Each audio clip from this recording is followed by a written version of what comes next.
Well, thank you. Can everybody hear me okay? Well, thank you very much. Good to see you on and see some familiar faces, which is always gratifying.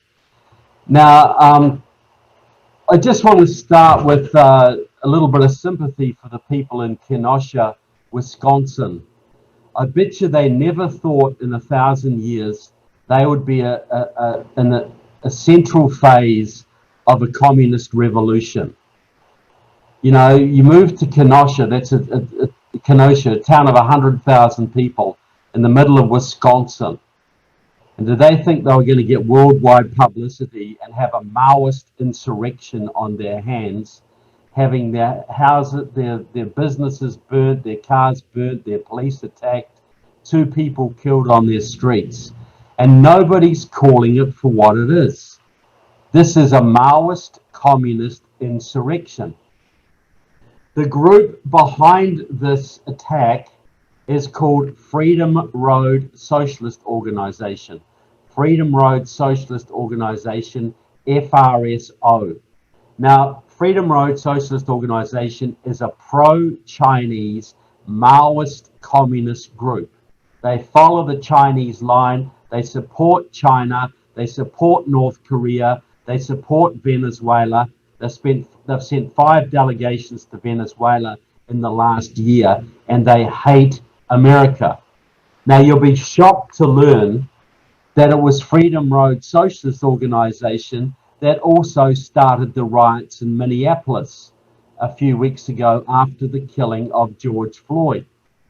Well, now it's a gentleman, Mr. Blake, who has been shot, but it's exactly the same communists. The same front organizations, the same red t-shirts with FRSO written right on the front of them, and still our media hasn't picked up on this. Now, Freedom Road Socialist Organization came out of the Maoist movements of the 60s and 70s, out of Students for a Democratic Society, the Weathermen, the Revolutionary Communist Party, etc. And they and now they have a youth wing, and they also call that Students for a Democratic Society.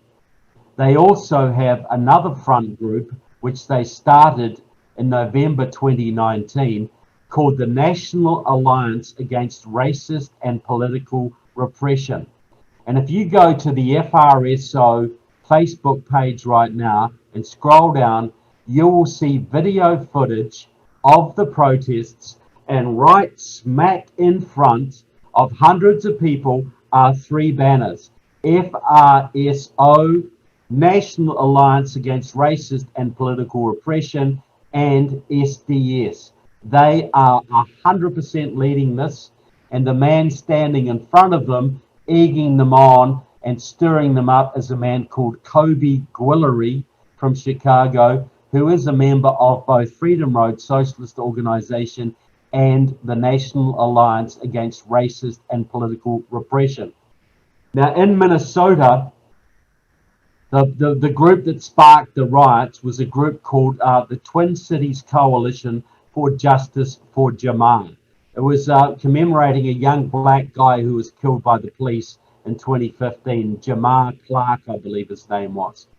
And that was headed by a woman called Jess Sundin, a leading member of the Freedom Road Socialist Organization.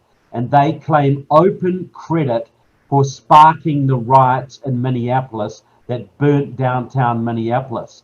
The same group did riots in Utah, it did riots in Dallas, Houston, Tucson, Arizona, Los Angeles, Tallahassee, Tampa,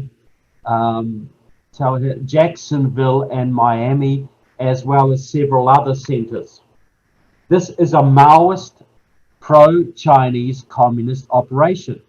The day that President Trump was inaugurated, January the 20th, 2017, the leader of Freedom Road, a woman called Steph Yorick, declared that it is our job to bring down Trump by making this country ungovernable. This was always going to happen this year, folks. The National Alliance for Racist and Political Repression was established in November 2019 with the express purpose of tackling issues of police brutality and racism, set up branches all over the country. And it was modeled after an organization of the same name set up in 1972, I believe, to get Angela Davis out of jail for the murder charges she was facing. Angela Davis, the Communist Party revolutionary, for murder charges she was facing over the killing of a judge in California. And Angela Davis came to the founding of this organization and blessed it. And the man who heads it is a man called Frank Chapman of Chicago, a Central Committee member of the Freedom Road Socialist Organization, a former Communist Party member, a member of the first NAAPR, and a convicted murderer, once sentenced to 50 years plus life from robbery, killing gone wrong. That was the Communist Party who got him out of jail. So these are the people burning American cities right now. So why are they doing it now? Well, it's election year. And you've got to go back a little bit. Now, in 2019, in May 2019, President Trump put tariffs on Chinese goods. Now, the response, according to Xinhua news agency, Xinhua news agency of the official news agency of the Chinese Communist Party, said China's response would be people's war against the United States. Now, people thought that meant, they're going to put some tariffs on American goods. No, people's war means war.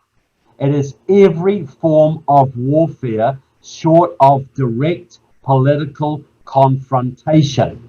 It is supplying drugs to the enemy, like fentanyl, for instance. It is cyber warfare. It is espionage. It is subversion. It is causing riots in your enemy's territory. It is obviously biological warfare. Only when the enemy is destroyed does your army march. This is Sun Tzu. This is Mao. Mao defeated the nationalist Chinese army with a ragtag bunch of revolutionaries with hardly any weapons, never ever confronted them in open battle. He used to flood their territory with counterfeit money to crash the nationalist economy. He'd supply drugs to the troops, ambush troops, but never direct military confrontation, never a direct battle. Well, this is what's happening now. China is waging people's war on the United States. And we have still not woken up to that fact. Chinese communists are burning our cities, and we still have not made the connection. Now, after People's War was declared, not much happened till January, when we started to hear about a new COVID virus coming out of China. Well, this COVID virus probably came from one of the biological weapons factories in Wuhan. We don't know it was deliberately released, but we do know it was almost certainly genetically engineered. But I believe the timing was super suspicious, because it was just after President Trump had caned China on trade. It was after the anti-communists had won the Taiwanese presidency, backed by Trump. And it was after the Hong Kong protests, also backed by Trump. The communist leaders of China were losing face. And if you lose face in China, you lose power not long afterwards. So the Chinese leadership understood if they didn't destroy Trump, Trump would destroy them. They'd have a revolution on their own territory. So we do know the Chinese deliberately weaponized the virus and spread it to this country. Every year, there is a massive Chinese New Year celebration in Wuhan. It goes for a week. It's like Mardi Gras. And Chinese come from all over the world to celebrate. Well, this year, the local authorities asked the Chinese Communist Party, should we cancel this year's celebrations? to stop the spread of the COVID. And the Chinese Communist Party said, no, it goes ahead. So Chinese came from New York and San Francisco and Stockholm and Paris and London and Sydney and Auckland, New Zealand, to the celebrations, partied for a week, and went back to their home countries and spread the disease all over the world. Now, a little bit after that, on April 2nd, the Chinese Communist Party International Department released a letter signed by 230 world communist parties, including Communist Party USA. And the gist of the letter was this. There was 4 talking points. And this is how the Chinese communists promulgate their line. This is the line you must pursue. This is what you communists must be saying. So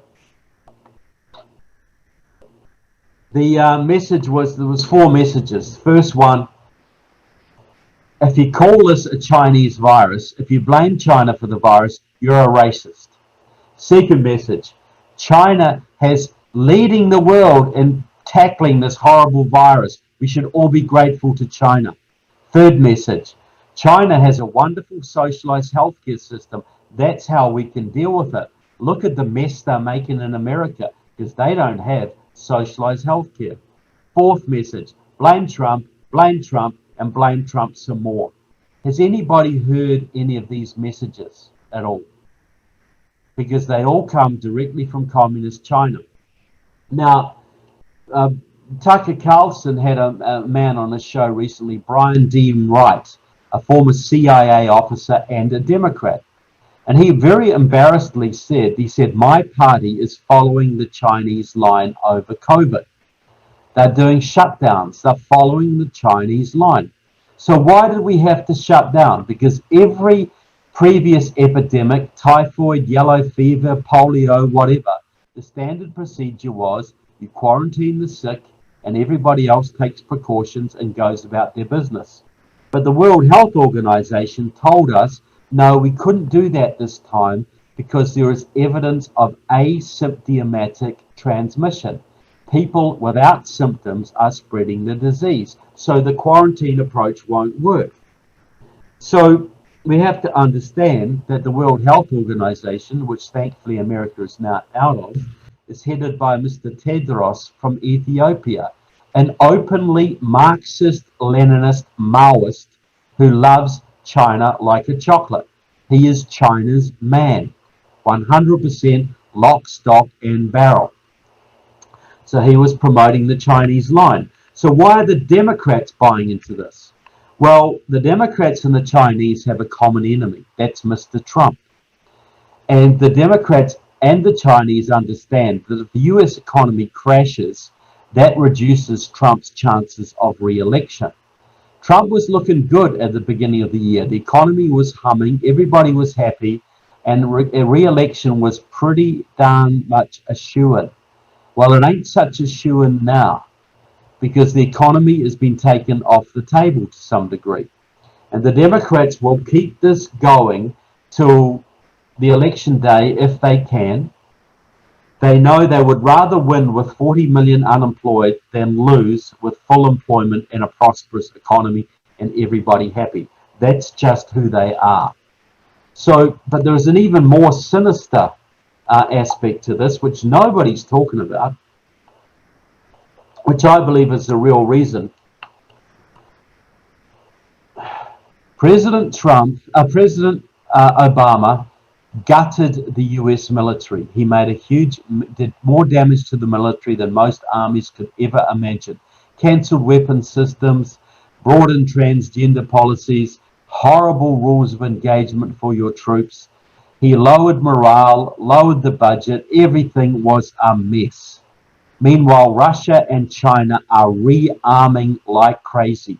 And we need to understand that Russia and China are allies. They're both allied in the Shanghai Cooperation Organization, a political, military, and economic alliance. Look it up online, Google it. And anyway, so they have been rearming. So Trump comes into power understanding that we're going to have war very soon, and one that America will lose unless he gets the military back on track. which he started to do.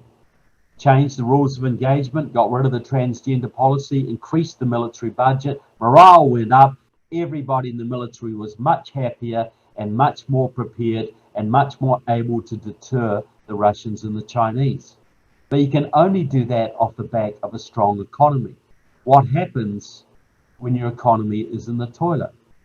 Well, already 31 Democrats, led by the pro-Chinese communist Barbara Lee from California and the pro-terrorist Marxist Mark Lee from Wisconsin, right near Kenosha, have written a letter to the Armed Services Committee demanding big budget cuts in the next big defense cuts in the next budget go round. And you can guarantee if they're elected, you will see the military absolutely slashed to the bone. Then they will implement the Green New Deal, which will destroy the US economy and virtually eliminate the military. Who do you think is driving these programs, folks? Who do you think has an interest in destroying your military? The Chinese and the Russians. The people that Freedom Road and other groups look to for guidance. The people the Democrats now look to for guidance. This is a military operation to destroy your president and your military budget so Russia and China can rule this planet. Very simple, straight up, black and white, that's what it is. So we're just starting to raise our heads above the parapets and get back to work and go back to restaurants and spending money and having a good time when we get 5 weeks of riots. Well, we know that Freedom Road Socialist Organization organized a big part of them, but not all of them. The other part was mainly organized, and it wasn't Antifa. Antifa is a minuscule part of this. It wasn't Antifa. The main organizers of the rest of it were a group called Liberation Road, also a pro-Chinese Communist Party. Liberation Road used to be part of Freedom Road, and then they split in 1999 and became two parties, both called Freedom Road Socialist Organization, which was very, very confusing. One group wanted to work with the Democrats, one didn't. And it was the one in Minneapolis that started the riots who didn't. But the other group, Liberation Road, started a front in 2013. You've probably heard of it. It's got a bit of publicity lately. Their front group is called Black Lives Matter. That was started by three young women, Patrice Cullors, Alicia Garza, and Opal Tometi. And they were just three black chicks, sitting around talking, really disgusted that Trayvon Martin had been hunted down and killed in Florida. And it's clear that cops were just going out hunting young black men for sport, and they had to do something. So they thought up this hashtag, Black Lives Matter, and wow, it just took off. And they were so amazed about this, and now it's become a movement, and it's just completely spontaneous, all complete garbage. These three women are hardcore Maoist communist revolutionaries, all of them. This was a complete operation from start to finish. It still is a complete Maoist Chinese operation. But you've got Republicans taking a knee to Black Lives Matter. You've got massive corporations giving them millions of dollars, all a pro-Chinese communist group intent on revolution in this country.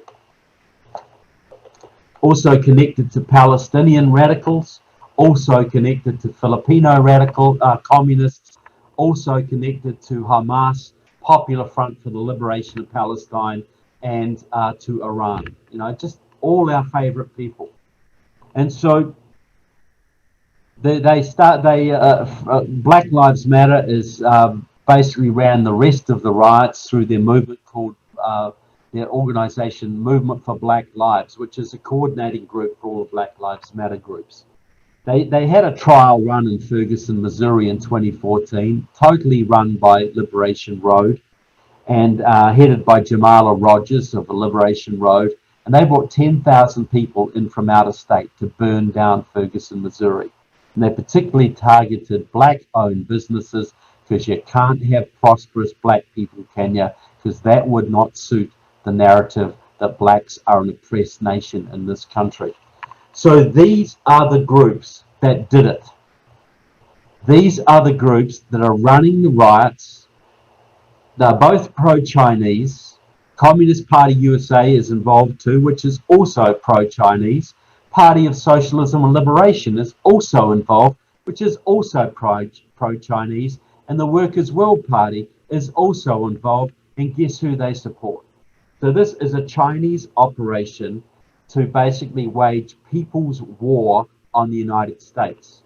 And you've got the Venezuelans helping, you've got the Iranians helping, probably got the Russians helping as well, and you've certainly got the Chinese government helping.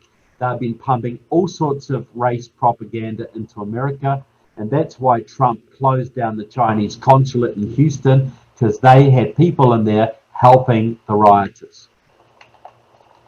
And nobody is saying who's doing it. They're acting like this is some homegrown operation that's got nothing to do with China, when it's absolutely a Chinese project. They wrecked our economy with the disease. Now they're trying to drive us into civil war with the riots. And we're on the verge of that. We're not far away from having that break out. And they'd like to do it before the election, because I think they've got an idea that President Trump might actually win this one. But back to the election, Kamala Harris is a Maoist.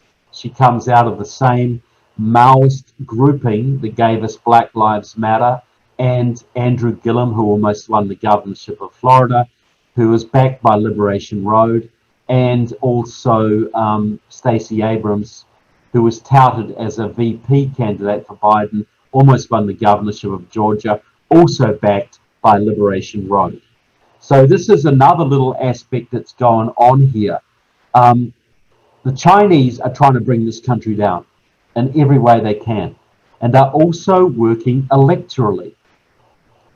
And you think, if you're a leader of China and you wanted to destroy President Trump, your greatest ever enemy, would you want to risk a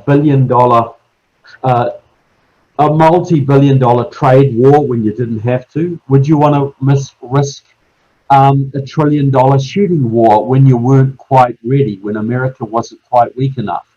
Or would you spend a few $1 million backing American communists to riot in the streets and flip districts? Now, a lot of you may remember that Virginia was once a reliably red state. It was a very Republican state.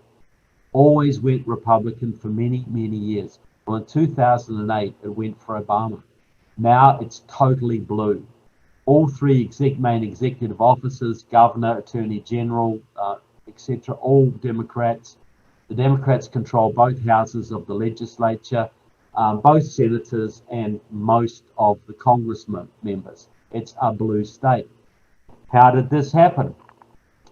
Well, in Virginia, they have a group called New Virginia Majority. It's like Acorn. They all wear orange shirts, and they go out every day signing up minority voters to register them and to get them to the polls. That's what they do. And when Virginia finally went completely blue last year, the co-leader of New Virginia Majority wrote an editorial in the New York Times taking credit for flipping Virginia. They said, "We did it, New Virginia Majority." Well, they didn't mention that New Virginia Majority is headed by a man called John Liss, a bona fide member of Liberation Road. Most of his leading staff members are also Liberation Road communists. The communists flipped Virginia on behalf of the Chinese. And they do it with very sophisticated maps. Well, they did it with two ways. First, they worked with Terry McAuliffe, the governor of Virginia, to give voting rights to 200,000 Virginia felons. They even gave McAuliffe an award, a certificate at their annual dinner for his work.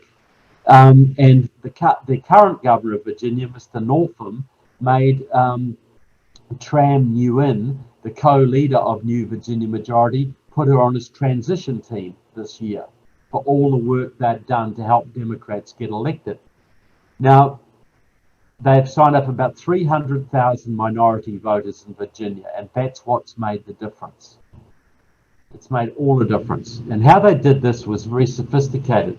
They used what they call GMS mapping technology, and that's very sophisticated mapping, computer generated. You put all the information you can in, and it gives you maps telling you the racial breakdown of every precinct, income, voting patterns, the whole lot. So they can send their canvassers, like to a Cambodian area, they'll send Cambodian canvassers. To a black area, a Haitian area, they'll send Haitian canvassers. You know, they target beautifully to get the maximum bang for their buck. Now, those maps are generated on contract by a guy called Steve McClure, a Liberation Road cadre, who got a geography degree from George Washington University about 2010. Well, since that time, he's been working generating maps to flip Virginia, and you'll never guess where he works out of. It is out of the geography department of Wuhan University, China. He is using Chinese computers and Chinese technology, getting paid a Chinese salary, no doubt, to flip districts in Virginia.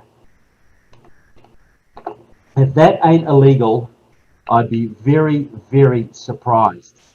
But you don't think the Virginia Attorney General is going to investigate that, because he was elected by New Virginia majority.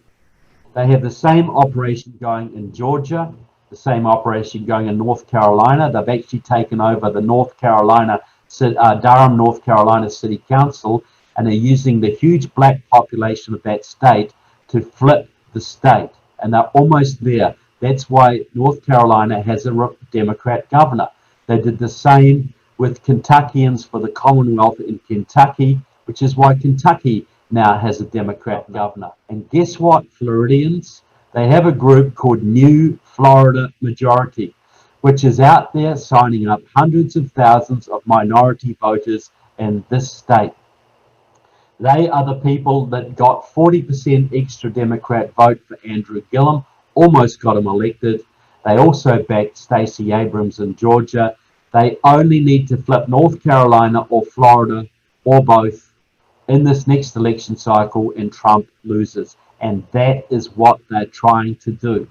And New Florida Majority was also the group behind the referendum in Florida in 2018 that gave 1.4 million felons the right to vote in Florida. And guess who's out there signing them all up to vote Democrat right now? So people need to understand that China is waging war on America electorally, biologically, and kinetically, with riots and burning your cities. And you're still buying cheap Chinese toasters at Walmart. Isn't it about time we totally socially distanced China and stopped buying their goods, boycotted their companies, making sure your investments in your 401ks aren't invested in Chinese companies, which many of them are? They were trying to put, Trump stopped this, they were trying to put US military pensions into Chinese companies, to invest it in Chinese companies connected to the Chinese Communist Party and the People's Liberation Army. So your soldiers were about to pay for the army that was going to kill their sons and daughters when it came time. This is how blatant this has got. And this is how badly this country is subverted by members of your Congress and Senate who are on the take for the Chinese, the Iranians, the Cubans, the Venezuelans, and probably even the North Koreans, and probably the Russians. This is where we're at. So if you're still listening, people, and I wouldn't be surprised if you weren't, you're probably thinking, what's Loudon even doing in the country? This is hopeless. What are we going to do? Well, I'm here, rather than in my beautiful New Zealand, building bunkers and stocking up on baked beans, because I have tremendous hope for this country. You know, the 2016 election convinced me that God is not finished with this country yet, folks. Hillary Clinton should have won. We all know that. But she didn't. But it's a bit like the Old Testament, you know. The Israelites, there were many times when the Israelites got a second chance. You know, you're going off the farm, guys. You're not doing the right thing. And God gives them another chance. But how many times did they ever get a third chance? If they ignored that second chance, did they ever get a third? Well, we're in our second chance, people. Against all the odds, we were given Donald Trump, the first president in a long time who's actually put America first, the first president to stand up to China, the man who's had more Chinese spies arrested than any other, who's been harder on the Chinese by a country mile than any other, and who stood for American industry and tried to rebuild the Midwest and American manufacturing. This is all what China hates. And President Trump said recently, if Joe Biden is elected, he will sell the country to China. And he couldn't have picked a better VP to do it than the pro-China Maoist communist Kamala Harris. Couldn't have picked a better one. This is China's dream team. So we're going to make sure they're not elected, folks. But we're going to make sure they're not elected by a big margin, because what's going to happen if it's a tight margin, you're going to have 5 or 6 or 7 or 8 states that, because of postal voting, are not going to be able to declare on election night. And they're going to drag it out for weeks and months, maybe to the point that President Trump has to leave office on January the 20th or whatever it is in 2019. And if the Democrats still hold the House, Nancy Pelosi becomes president. If you can think of a scenario for potential civil war, you tell me a better one than that. An undecided election that drags on for months. Nancy Pelosi might become president. President Trump has to leave office. Can you imagine the chaos that could ensue out of that? So we got to win by enough of a margin that that doesn't even figure into the equation, because that's their plan. And I'll tell you another plan they have, which you may say this is absolutely crazy, but most of what I've said tonight you would have told me was crazy 5 years ago. We're living in crazy times, folks. There's actually an active plan. This is actually under consideration, I'm told, by the Democrats, that if Trump wins, Oregon, Washington State, and California secede from the Union. Just watch that. Don't believe me. I don't expect you to believe that. But just bear that in mind, because that is seriously, I believe, under consideration by the Democrats.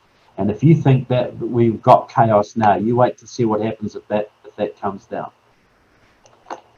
So, you know, I'm giving you bleak news, folks, but this is the reality, and we can only win if we confront actually what's there. Because we need to understand, when President Trump's re-elected, we have to come down on the deep state, and we have to come down on the Muslim Brotherhood, and we have to come down on the communists in this country. They are committing felonies right, left, and center. President Trump has had 4,000 of them arrested so far, but which is great. But I haven't seen any of the leaders taken down, because I don't believe the FBI knows who the leaders are, because they've been too busy in the last 8 years checking you guys out, I mean the Tea Party, to worry about actual bona fide communists and terrorists, because they all knew, according to Obama, that the real danger to this country were veterans and the Tea Party, not Maoist communists, not Muslim Brotherhood supporters, not pro-Venezuelan or pro-Chinese activists, the Tea Party. And we've all seen how that's been going. So and we've got to understand, the FBI is still part of the deep state, you know, at leadership. The Justice Department is still controlled by the deep state to a large degree. So they're not going to help. So President Trump is a little bit hamstrung. But so you know, President Trump wins, and I believe the tide is turning, and I believe he can win. But we cannot be complacent about this. We've got to do everything we can to get him across the finish line. This is do or die, folks. Absolutely do or die. So he wins. The border wall gets built. They crack down on the left, which leads the Democrats. The public, the communist nature of the Democrats is exposed for all to see. There's massive investment into the US economy because when Trump got elected the first time, the checkbooks came out. You know, nobody was going to invest, no businessman was going to invest big time under a Hillary Clinton economy. But when Trump got elected, the factories were built, the projects were started, and employment went through the roof. Now the COVID has knocked that back. But I'll tell you what, Trump wins again and stabilizes the country. You'll see the checkbooks open like you've never seen. You'll see massive foreign and domestic investment in this country. You will see black employment go through the roof. You'll see wages go through the roof because there won't be an endless supply of cheap foreign labor, illegal labor, to depress wages. You'll see a situation in America that will make it almost impossible for the Democrats to win anything for the next 20 years. You'll see a major shift in the black population towards the conservative movement. You'll see a major shift in the Latino population, the Jewish population. Not all of them by any means, but you'll see enough to make the Democrats a minority party for a very long time. Then we can start to do things like abolish the Department of Education so you can educate people in your own values, not Washington socialist values. Maybe we can start a movement to get America out of the United Nations, to crack down on the Muslim Brotherhood, to do all the things that we have been trying to do for some of you for 20, 30, 40, 50 years. Finally, we'll be in a position to get them done. And why I think this will happen is this, because sometimes when you're on the verge of losing something, that's when you learn to appreciate it. And there's millions of Americans out there who understand right now we're on the verge of losing this country. And when they get it back, they not going to see this happen again. But look, another thing, look at the courts. President Trump's done more to put conservative judges in the courts than any other president by a country mile. Even the left-wing Ninth Circuit is now almost majority conservative. But the Supreme Court, super important. For 60 years, the left have been out there stacking the Supreme Court with basically commies who then make horrible decisions. They call that precedent and keep trashing your Constitution year after year to the point that probably 60% of what your federal government does is now unconstitutional. Well, thanks to President Trump and the volunteers right in front of me today who put him into the White House, and I was not a Trump supporter. I don't take credit for it at all. I was a very late convert. But anyway, he's there. You got him in. And, thanks to him, now you have a 5-4 technical majority on the Supreme Court. And you don't need to tell me that Roberts is a flake. Yes, I know. He's made several bad, horrible decisions. But he has voted with us more than he's voted with them. And some good decisions have come through. And this is already starting to change the tenor of the country, already starting to change the tenor of the courts. This will have huge impact in years to come. But the really important thing is this. Ruth Bader Ginsburg is getting pretty old, people. She has liver cancer. At her age, that's not a good prognosis. It's very unlikely that she will still be in the court in 4 years' time, even a year's time. So President Trump is almost certainly going to have the opportunity to appoint at least one more Supreme Court justice, maybe even two. So, I don't wish Ruth Bader Ginsburg ill. She has publicly said she would love to leave the court and go and retire and spend her last days living in New Zealand. Okay? Well, people, I'm willing to take one for the team. Okay? I'll suck it up.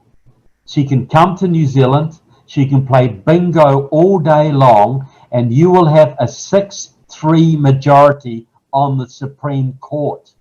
Imagine what that will do for your religious liberties, your gun rights, your education, your business regulation. All the things that have been driving you down for 60 years will be revisited and overturned. Do people think I'm getting a little bit carried away here? Do people think I may be a little bit, Loudon's gone a bit loopy? People, God gave us the 2016 election for a reason.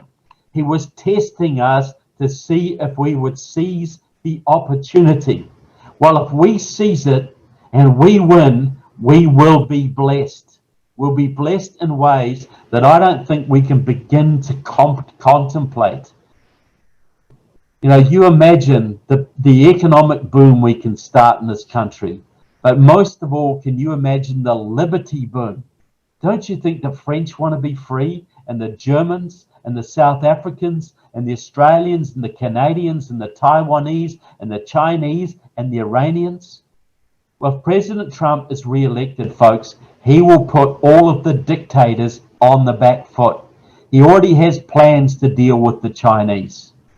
And every dictator will be on the back foot, and the good people, the freedom-loving people around the world will look to America to lead, and they will follow our example. You will see a world that is actually run where the Italians run Italy, where the French run France, where the Jordanians run Jordan, where the South Africans run South Africa, where the New Zealanders run New Zealand.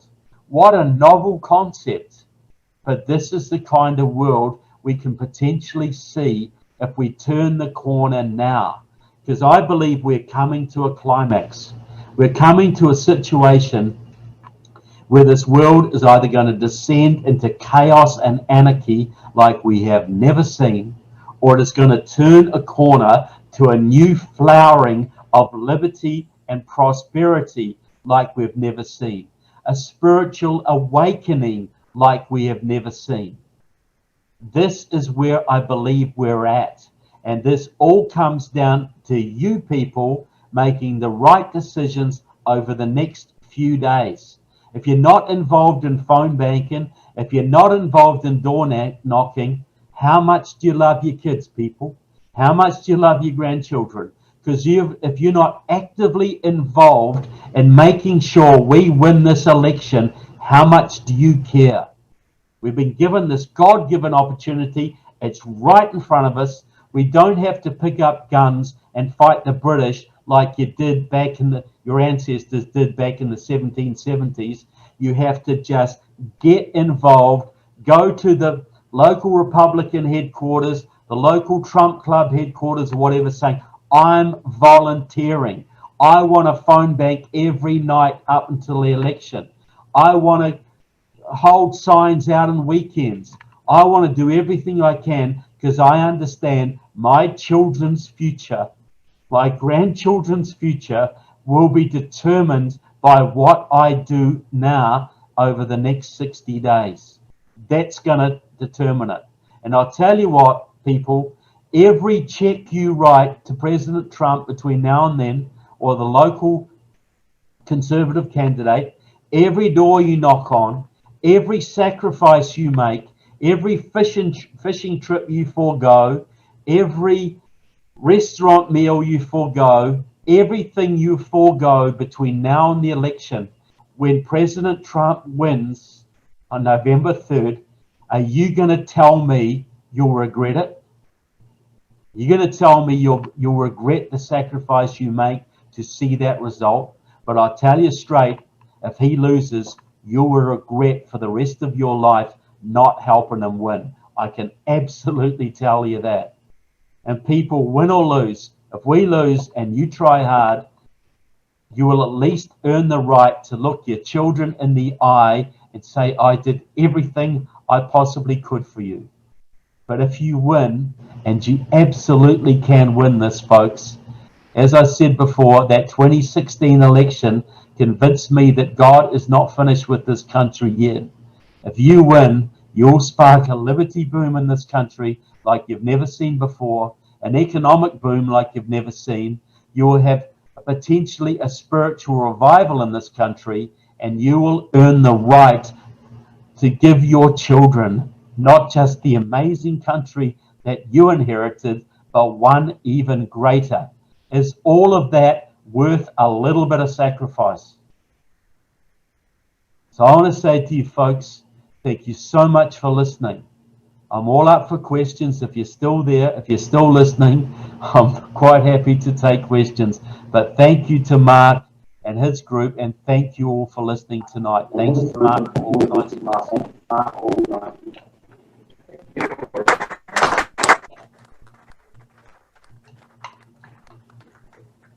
I just see people, I get a little bit impassioned because I'm here in Florida, right here, because this is the most critical part of the country and the most critical state. And I want to see a victory on November 3rd, people.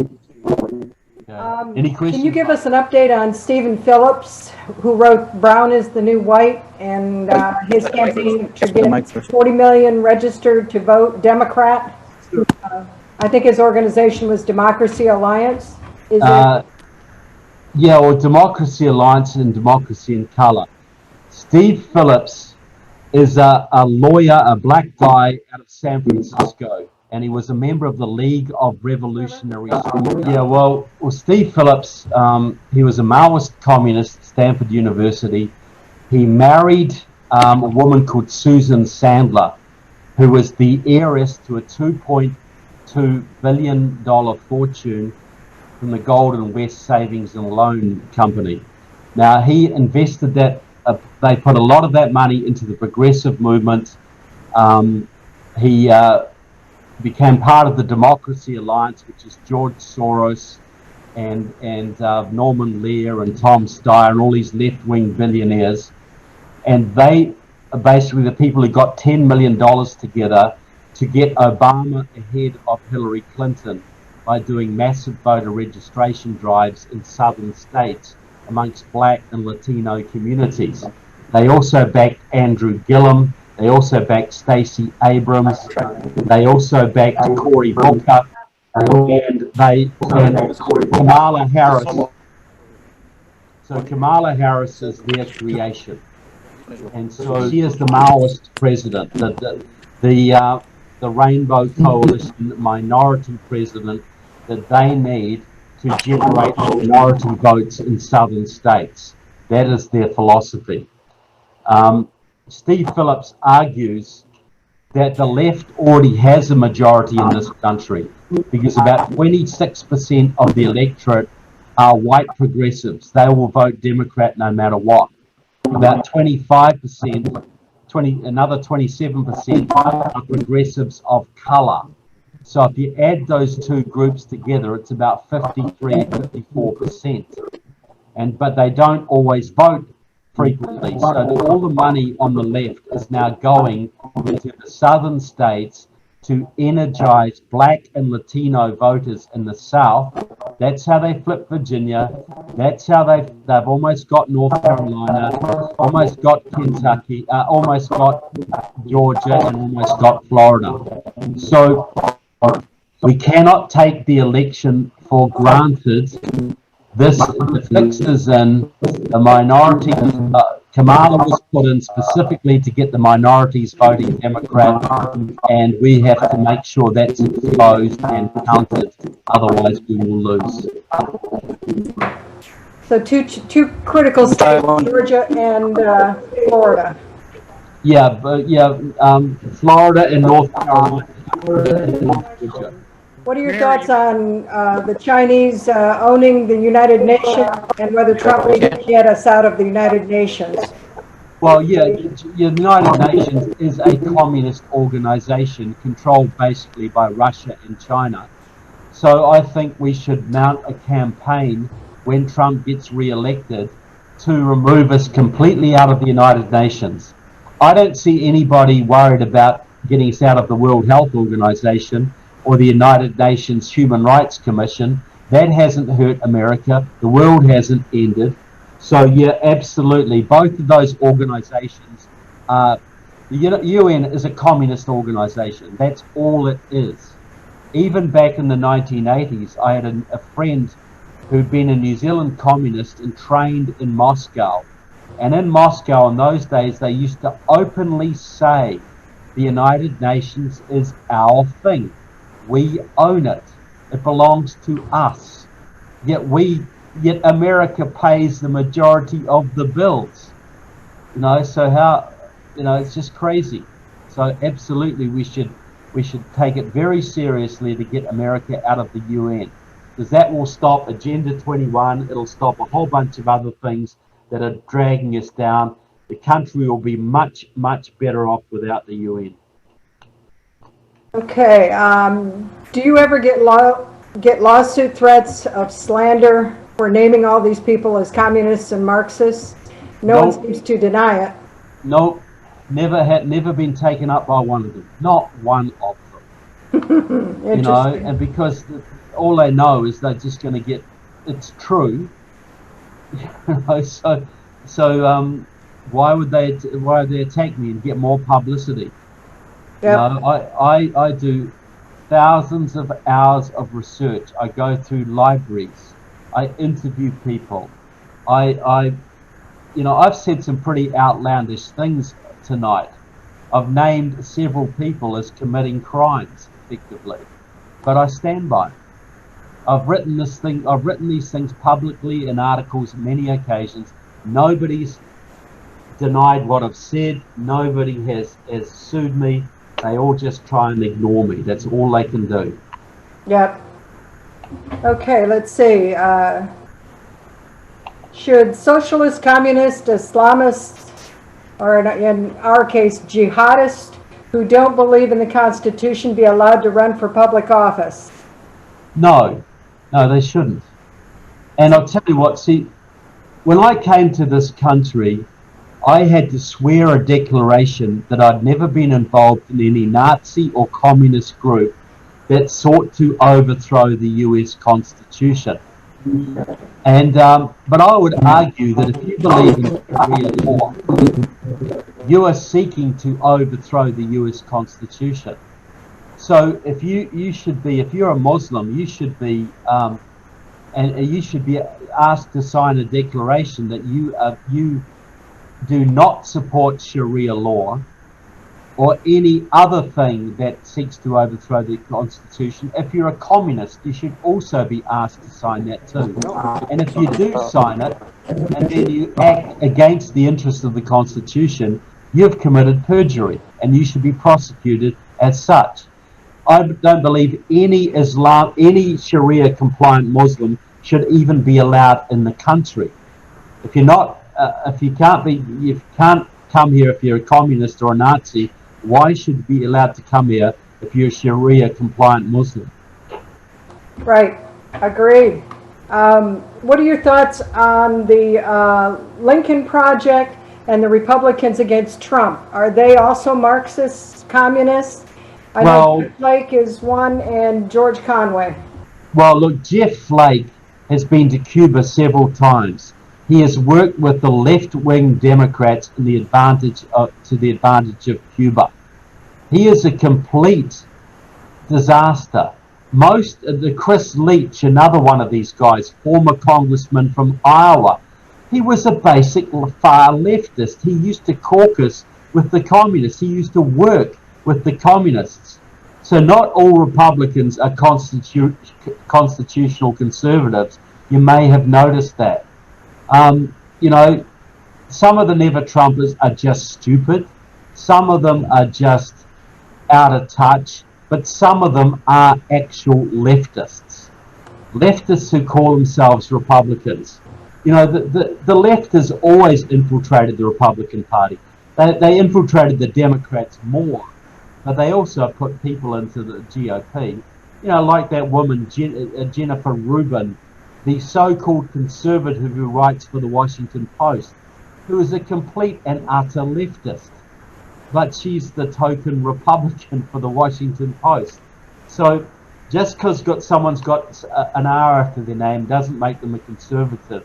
So these people are a disgrace, and some of them, like Jeff Flake, have worked very, very closely with the hard left. I don't think they're hard leftists, but they are collaborators and traitors. I would say that for sure. Okay. What do you know about Mitt Romney? Where does he fit in all of that? Yeah, he's very much, well, he's a bit of a mixed bag. He's one of the few that stood up against Russia to some degree, but he's a big immigration amnesty man, which is a left-wing program. His father used to work with Saul Alinsky, can you believe that? And his father, George Romney, when he was governor of Michigan. So, look, I'm sort of glad that Mitt Romney never got elected, because I think he would have done the country down. You know, at least we stood up against Obama. He would have gulled too many conservatives, and he would have set the country up for destruction. So I don't think Mitt Romney's a leftist. He's an arrogant globalist and an elitist. That's what I'd say Mitt Romney is. Okay. Somebody is commenting, if there is no president by noon on January 20th, the Congress selects a president. The Speaker Pelosi does not automatically become president.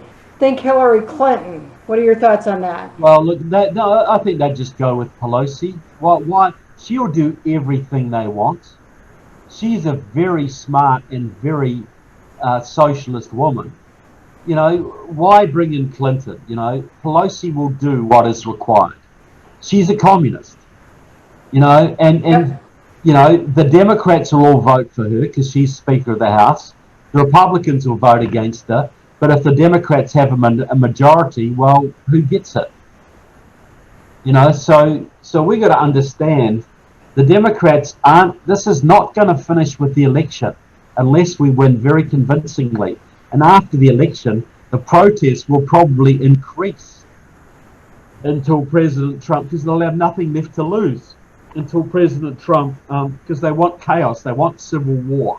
If there's not a clean election, they'll try to drive us into civil war and secession. And so Nancy Pelosi would be perfectly positioned to help that along. You know, she will help California secede. She'll help Oregon secede, Washington secede, if she is the effective president. All right, we've got somebody asking about whether you've got, well, I think we heard at the beginning you've got a website, of course, but, and I think you've got one or two books out there as well. Can you tell us a little bit about where to find it all and what you've got currently out there? Look, I'm glad you asked, Mary. You know, thank you. Look, that's the book that I'd like people to get now. Well, my website is trevorloudon.com. Just my name with .com on the end. trevorloudon.com. My new book, which very few of you will have, is called White House Reds. And it's only 250 pages, which is not like my normal books. But that is the communist backgrounds of the leading Democrats who stood for Congress. It's showing how the Democrats took over the leading communists who stood for Congress. Amy Klobuchar is a Marxist, people. The Miss Minnesota Nice. Pete Buttigieg is a Marxist. Minnesota, you know, nice little Pete. All of them are Marxists, including Joe Biden, one of the very worst and most treasonous Congress senators we've ever had. And he is fully exposed in here for the dirty deals. He has worked in the interests of Moscow and Beijing and Tehran his entire political career. So please get the book White House Reds. You can get it on Amazon, but it'll take a while to get it. If you get it through my website, trevorloudon.com, you can get it in a couple of days and I'll sign it for you. I'll autograph it for you. Also, my movie, Enemies Within, you can get that off my website as well. It profiles about 120, I say in the movie, it's about 100 members of Congress and 25 members of the US Senate who couldn't pass a background check to drive a school bus. And that exposes their Marxist and Muslim ties. It'll shock you. It's also available on Amazon Prime, been seen by over 2 million viewers on Amazon Prime with no advertising. So you'll understand the Congress, and this will help you to understand the Democratic Party. If you're in a war, the first thing you need to know is you're in one, And the second thing you need to know is who your enemies are and how they work. So those two items are designed to make that clear for people. They're frightening, but you need to know it if you're going to win. You want to tell us a little bit about your current movie that you're working on, documentary, The Enemies Within the Church? Enemies Within the Church. Andrew Breitbart used to say that politics is downstream from culture. Your culture shapes your politics. He could have added that your culture is downstream from your religion. So if our politics is screwed up and our culture is in trouble, what does it tell us about the churches?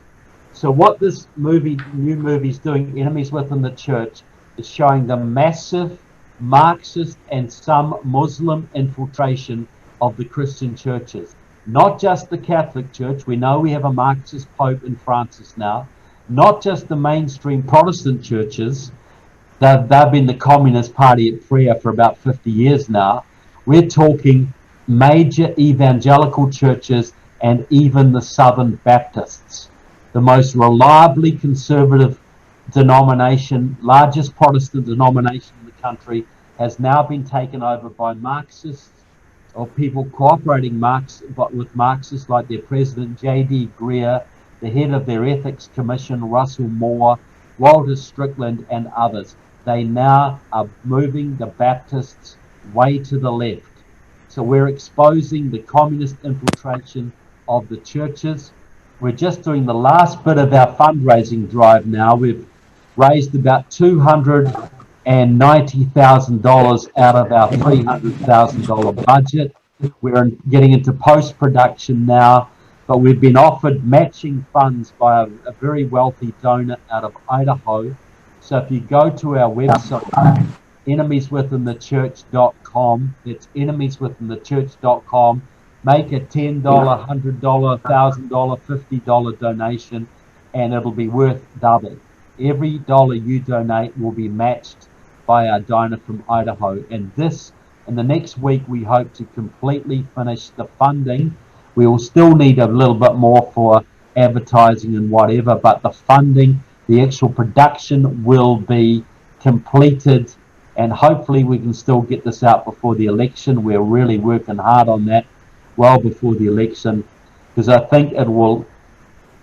If my first movie woke you up, I'll tell you what, this is even more shocking. The penetration of the Christian churches is intense.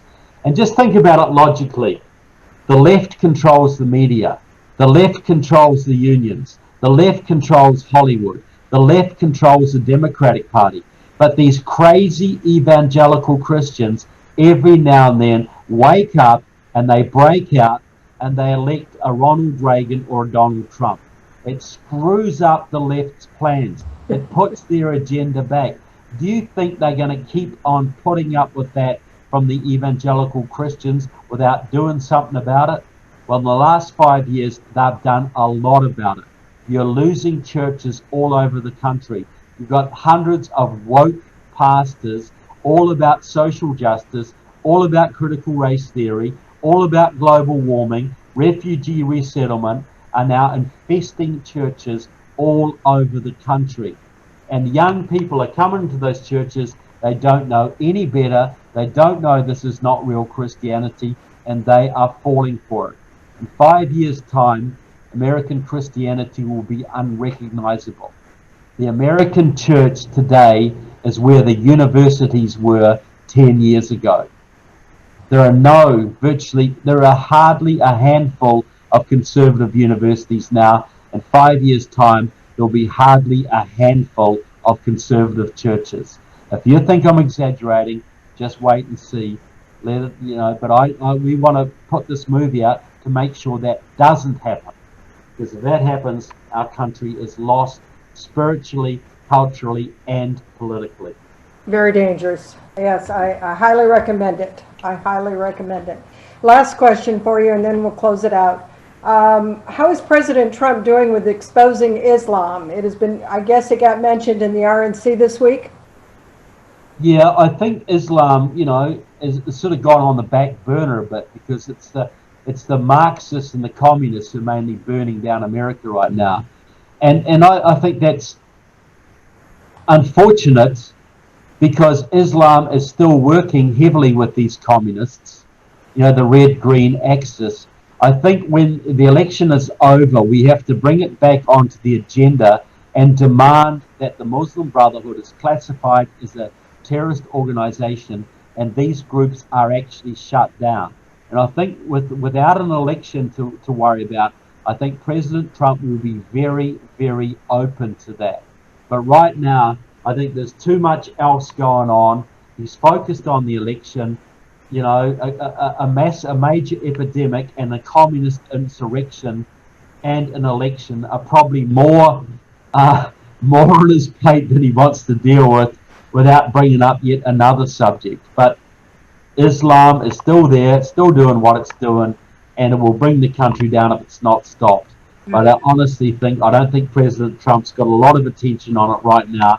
He's more worried about the people, the communists burning down the cities, and the Chinese wrecking the economy, and threatening us with war. But I haven't forgotten about it. I know you guys haven't forgotten about it. And President Trump will have to be reminded straight after the next election to get back on their case, I think. Well, I want to say on behalf of Mark, sorry for the technical difficulties. We'll have to figure this out. We thought we had it nailed down. Apologies to all of our attendees. We really did do a lot of testing before we put this together for tonight. So major apologies to everybody. But thank you, Trevor, for joining us today. And this has been great information. I hope you can get that Enemies Within out very soon. I think it is critical for our election, because it's the evangelicals that need to be going to vote. Yep, absolutely it is. There's more than enough evangelicals in this country to win the election easily, rampant, but too many of them don't vote. They're the largest non-voting bloc in the country, and they have the most to lose. They have more to lose than anybody, but they don't do it. Yep. So we've got to get them to the polls. Look, everybody listening tonight, I'm sure you've got evangelical friends who have this whacked idea that Christians don't get involved in politics. Well, God gave us a country with a constitution founded off the Bible. Christians understand that they are responsible for their neighbor. They're responsible to love God and their neighbor as themselves. That's got to, and it's still routed that way. Next door neighbor.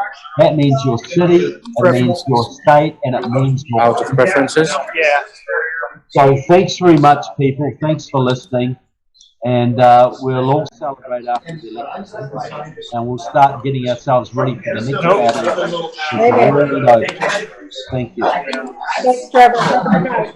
Proud to be amongst you, proud to be part of the army that you guys are, proud to march with you, all of you people. Output. All right, thank you. Good night, everybody.